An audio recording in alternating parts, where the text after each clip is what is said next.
What does it take to make a Dark Lord afraid? It's a question that cuts to the very heart of the Harry Potter saga. Lord Voldemort, the wizard who tore his own soul apart to conquer death, who commanded legions of dark creatures, and who brought the wizarding world to its knees, was terrified of one man, an old-school headmaster with a fondness for sherbet lemons. But Voldemort's feelings for Albus Dumbledore weren't just fear. It was a deep, festering hatred, a rivalry that defined both of their lives. This wasn't a simple case of good versus evil. It was a personal vendetta that began decades before Harry Potter was even born, in a bleak London orphanage. And to understand it, we have to go right back to the beginning. So where does it all start? A small grim room in Wall's orphanage. A young Tom Riddle, no more than 11 years old, is already a master of his small world. He's a bully and a thief, but he's clever. He uses his strange abilities to intimidate and control everyone around him. He feels special, powerful, and utterly unique. In his mind, he is a king ruling from the shadows of his lonely room. Then, Albus Dumbledore walks in. Dumbledore, at this time, a Transfiguration professor, isn't charmed by Tom's polite facade. He isn't impressed by his claims of being special. Instead, Dumbledore's eyes see right through the act. For the first time in his life, Tom Riddle is faced with someone he cannot manipulate. Dumbledore calmly points out the items Tom has stolen from the other children. Then, to prove the existence of magic, Dumbledore sets Tom's rickety wardrobe on fire with a silent, casual flick of his wand, only to extinguish it moments later, leaving it completely unharmed.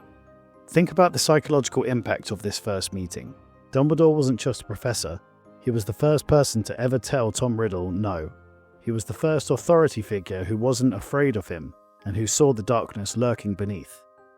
From that very first moment, Dumbledore represented a force of control and judgment that Tom's narcissistic personality simply couldn't stand. The seed of hatred wasn't just planted, it was sown in fertile ground of a child's wounded pride. And for the book fans, this scene is even more detailed in The Half-Blood Prince.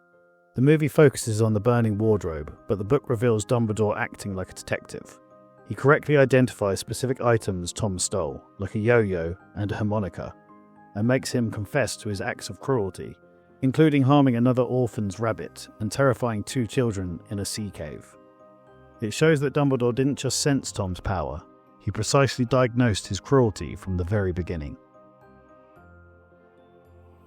And that brings us to Hogwarts, where this seed of resentment had years to grow into a thorny vine of rivalry. On the surface, Tom Riddle was the perfect student. He was a prefect, then head boy. He was brilliant, handsome, and universally admired by students and most of the staff. He was meticulous, hiding his dark experiments and his obsession with his Slytherin lineage behind a mask of academic perfection. But one person was never fooled. Albus Dumbledore watched Tom's every move. He saw the way other students were drawn to him, not just in friendship, but with a kind of fearful devotion. He saw the formation of a group that would one day become the Death Eaters. While other professors were writing glowing recommendations, Dumbledore was expressing his grave concerns to the headmaster at the time, Armando Dippet. This constant silent scrutiny drove Tom mad. He was the most powerful student in the school, but he knew Dumbledore was watching, always watching, preventing him from ever having true, unchecked power within the castle walls. His quest for the Chamber of Secrets, his experiments with dark magic, all had to be done under the shadow of Dumbledore's knowing gaze. The ultimate insult came after he graduated. Tom Riddle, convinced of his own brilliance, returned to Hogwarts and asked for a job teaching defense against the dark arts. He was denied. Years later, after he had travelled the world, delved deeper into the dark arts, he began his transformation into Lord Voldemort. He returned and asked again. Dumbledore, now the headmaster, denied him once more. In the books, Voldemort's rejection for the defense against the dark arts post happens twice. The first time he asks the headmaster right after graduation, and is told he's too young. Years later, having already created some of his Horcruxes, he returns to ask Dumbledore directly. It was only after Dumbledore refused him this second time that the teaching position became famously cursed, never allowing a professor to last more than a year. From that day forward, the castle itself was a symbol of Dumbledore's power over him, and their quiet rivalry became an open, unshakable hatred. But it goes deeper than just personal history. The core of their conflict was a fundamental clash of philosophies. It was a battle over the very definition of power. Voldemort's entire existence was dedicated to the idea that power is control.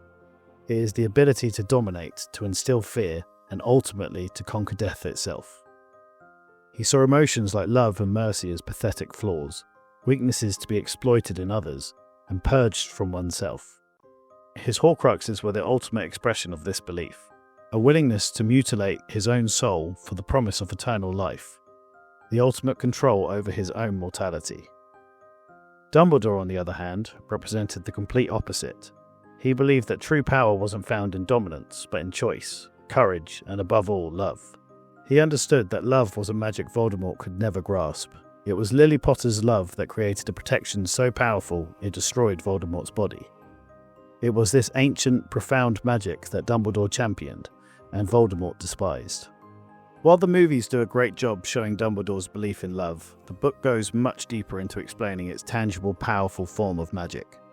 Dumbledore gives Harry detailed lessons on how his mother's sacrifice created a protection in his very blood, a concept that is much more of a literal magical defense in the books, rather than just a beautiful idea. Every time Dumbledore spoke of love's power, it was an insult to Voldemort's entire worldview. It dismissed his life's work as a shallow and ignorant pursuit.